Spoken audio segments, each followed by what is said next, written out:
Hello, I'm David Chaston with 90 at 9, brought to you by interest.co.nz. This week, get everything you need to know in 90 seconds at 9 o'clock. With news, New Zealand's currency is rising on improved global risk appetite for emerging market exposures. But first, the US reported a smaller current account deficit in the June quarter of 2%. That's 2% of GDP, down from 2.4% of GDP in the March quarter, which is the level it was in 2017. And remember, yesterday, New Zealand reported a wider current account deficit of 3.3% of GDP. American housing starts grew only marginally in August from July, boosted by an outsized jump in apartment building that covered weakness in starts for single and multifamily housing. The weakness is more when you realise new building permit data is 5.5% lower than for the same month a year ago. And the latest review of its monetary policy and interest rate settings by the Bank of Japan brought no changes, but they did say they're worried about the trade war fallout. On the China-US trade war front, not much happened overnight, but it is worth noting that the Shanghai Stock Exchange rose more than 1% yesterday, and most other major Asian equity markets made similar gains.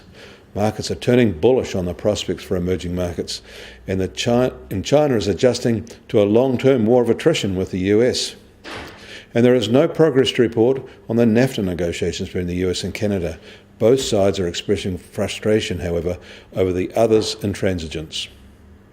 In Europe, new car sales grew very strongly in August, up more than 30% compared with the same month a year ago. True, it's usually the year's smallest month, but that growth is exceptional. And it comes on top of July year-on-year growth of more than 10% and June growth of more than 5%. 2018 car sales are shaping up to be very strong indeed in the EU. In the UK, inflation had an unexpected 6-month high of 2.7% in August, and London house price growth has gone into reverse. And the World Bank reports that global population living in extreme poverty has fallen below 750 million for the first time since the World Bank began collecting global statistics in 1990, a decline in extreme poverty of more than 1 billion people in the last 25 years. Locally, all eyes have been on our second quarter GDP result. Expectations, however, are low, with growth expected to be 2.5%, and that may be the weakest result in 4 years. The US Treasury 10-year yield is up today and now at 3.08%, and that's a 3-month high. The 2-10 curve is wider at 27 basis points.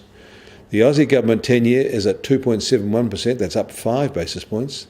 The Chinese government 10-year is at 3.69%, up 2 basis points, while the New Zealand government 10-year is at 2.67%, up 4 basis points.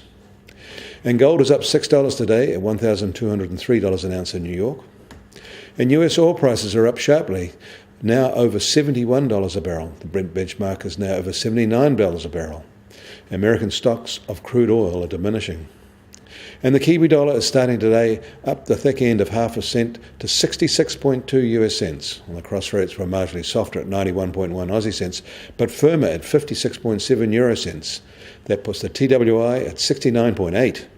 I'm David Chaston. That was 90 at 9, brought to you by interest.co.nz.